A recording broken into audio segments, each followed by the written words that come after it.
What is it about society that disappoints you so much? Oh, I don't know.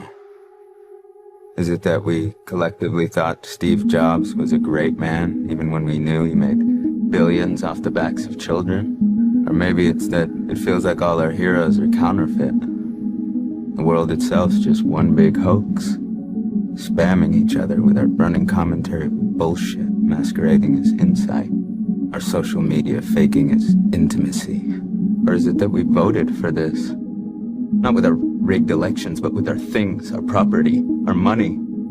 I'm not saying anything new. We all know why we do this, not because Hunger Games books makes us happy, but because we want to be sedated. Because it's painful not to pretend. Because we're cowards.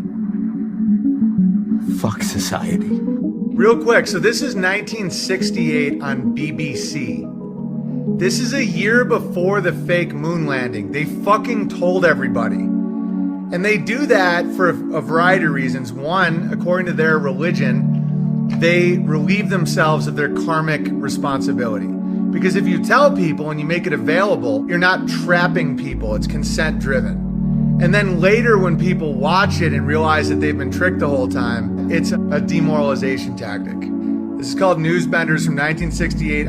This wasn't made by a bunch of truthers. This is the fucking BBC. Told you this. And you still did it.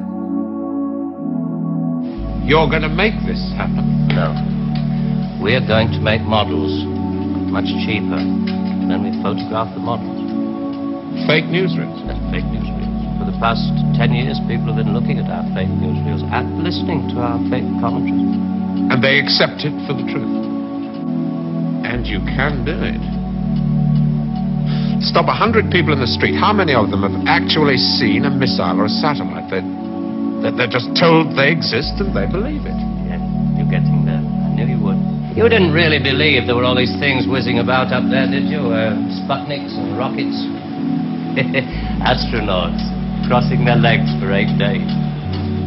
How long has this been going on? Since Hiroshima. And the H-bomb, you mean, that doesn't work either? Right. Dirty. Very, very dirty. What was your first reaction? Relief.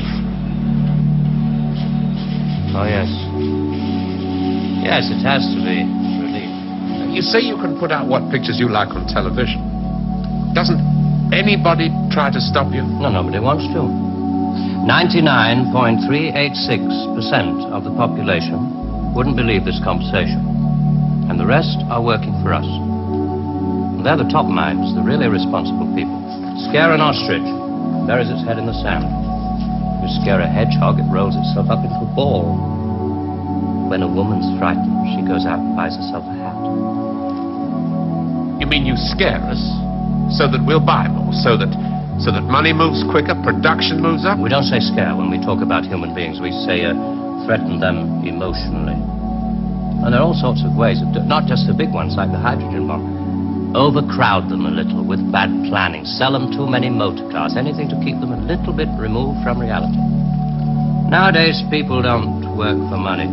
They work for the idea of money. They don't even love for love. They love for the idea of love. They only hate for the idea of hate. It took us 5 years to find a non-addictive drug, one we could pay off against the hard drugs. LSD. You marketed that? Oh, yes, of course. And for a very good reason. Some of these protest movements are getting a little bit too close to the mark. LSD gave them nice little hallucinations. Made them talk like 3-year-olds. Throw flowers at policemen. Politicians are easy to control. The grosser mentality boys who like to be photographed getting in and out of Daimlers and Whitehall. They come right at the bottom of our organization. A few rungs up the ladder, there are the people in the top secret factories. Just those in a position to know they're making weapons that don't really work. There must come a time when somebody wants to use one of those weapons. I mean, somebody is standing there with a finger on the button. Well, that's the beauty of it. Nobody presses the button. Just who the hell are you? It's obvious, isn't it? Just a few just very few of the top people in communications in every major country in the world.